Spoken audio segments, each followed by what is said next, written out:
current research has shown that in the past 100 years, there has been an average increase of about 1 degree Fahrenheit in our global temperature. Many of you guys might think that's not very much, but it is a fact, it is a known fact that a few degrees separates present global temperatures from that of the last ice age. So as you can see, a small little change as like a few degrees could lead to catastrophic events. What is causing this phenomenon? Well, that would be the greenhouse effect. And essentially the greenhouse effect starts when the Earth absorbs solar radiation, and naturally the solar radiation should be emitted back into the coldness of space. However, because of the greenhouse effect, there are greenhouse gases within our atmosphere that are trapping this radiation and redirecting it back into our Earth, therefore acting sort of like a blanket. The more greenhouse gases there are within our atmosphere, the thicker the blanket is and the more heat that's being stored within our planet and not having the opportunity to be let out into space. And many people might think that this is a negative process that's acting negatively against our lives. However, it is because of this process that Earth is habitable. Without it, like I said, solar radiation would be emitted back into space and we would not have the weather we have right now. Because of the greenhouse effect, our weather is an average of about 60 degrees Fahrenheit. Who is contributing to this effect? Well, the three main contributors are the following gases, which would be carbon dioxide, methane, and nitrous oxide. Carbon dioxide is the greatest contributor because it is essentially the one that is most concentrated within our atmosphere. And it does linger within our atmosphere for around 100 years after it is emitted into our air. Its counterpart, its other partners, like methane, only stays about 100 years after being emitted into our air. However, it is 20 times more powerful than CO2.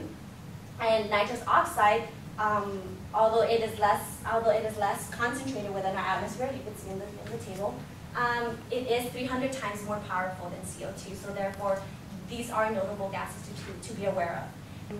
This chart actually shows you how before the 1900s, the concentration of these greenhouse gases within our atmosphere was relatively constant. However, once the level of concentration of these greenhouse gases within our atmosphere shot up. So the controversy is that it focuses on where these greenhouse gases are coming from. And as 98% of all scientists now agree, they agree that the manipulating variable within this greenhouse formula is none other than us, the human population. Since the industrial era, the emission of greenhouse gases into our atmosphere has increased dramatically. It is our growing population that is increasing demands for products. And in order to meet these demands, we use fossil fuels as a common source of energy. The burning of fossil fuels does emit all greenhouse gases into our atmosphere. 50% of the fossil fuels that are burned are used for transportation and 50% are used for power, such as electricity and so on. In order to get a wider scope of things, you should also take in consideration the fact that to this day, we are still breathing in greenhouse gases that were emitted during the production of the first car, the Model T Ford. So, and that was actually 100 years ago. So we're still breathing in those greenhouse gases up to this day. Now, of course, Earth is very kind to us, and it provides us with natural air filters such as plants and trees. Through the process of photosynthesis, these plants absorb carbon dioxide and emit, in its place, oxygen. And of course, we all know that oxygen is very important, or else we would not be here. The problem with this process is that the CO2 we are emitting into our air is greater than the CO2 being absorbed by these plants. So therefore, there's more CO2 than can be absorbed. And not only that, we are also contributing to this catastrophic process by the use of trees for our products, or deforestation. The deforestation is really just taking deforestation would be just cutting down all the trees in a mass collection. And as we cut down trees, there's less CO2 being absorbed and more CO2 lingering within our atmosphere, therefore adding on to the blanket that's covering our Earth.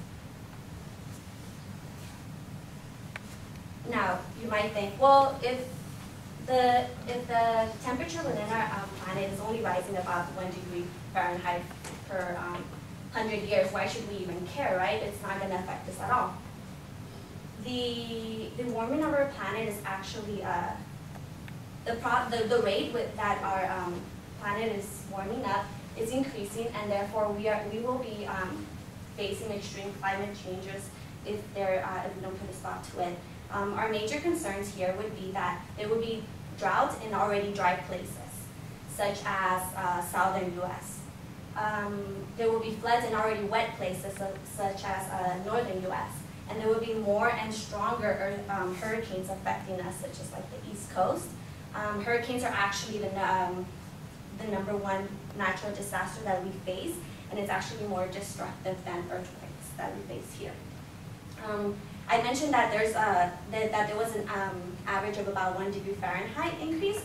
However, that is an average in the whole planet. There's certain places that are experiencing higher than that, such as the polar regions.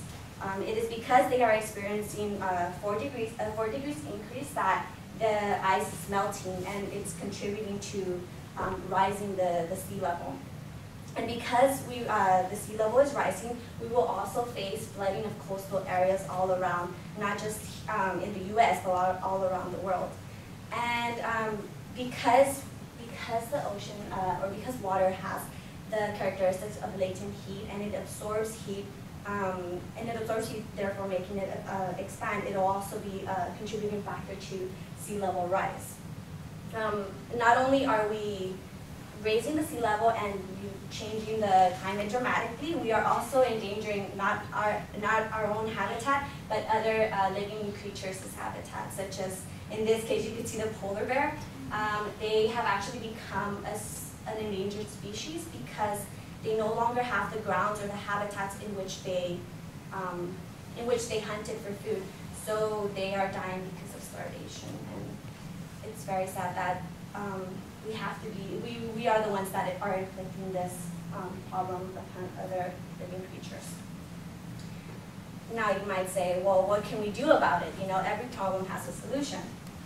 Now, I would recommend, first of all, informing others. Not everyone is aware that this is such a problematic and such a big problem that we're facing. I would say first, educate others. Tell them to use energy efficient lighting and appliances at home to save power, because like I mentioned, 50% of fossil fuels being burned are used for power.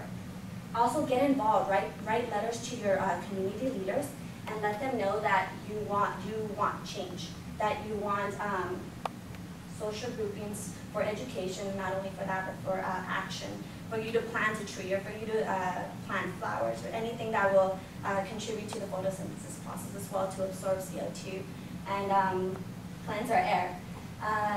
Another part that I would also say is use public transportation, carpool, or walk. I mean, not only are you promoting a healthier earth, you're also promoting healthier lives for yourselves. If you're walking to the liquor store, if you're walking to the bank, to the post office, I know those could be relatively short distances. And talking about distances too, I personally do my part in contributing to global warming by using public transportation to get to my college, to get to El Camino.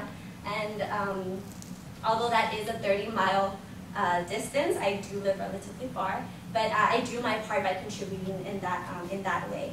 So if I could do a 30-mile commute, I think it would be easy for people to either walk to the community colleges, or carpool. Even if you really live that far, get a friend, get 3 friends or something, and use the same car.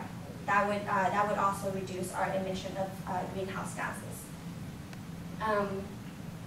And I think that's something that we should do, because if we don't take care of our earth, which is our home, no one else will.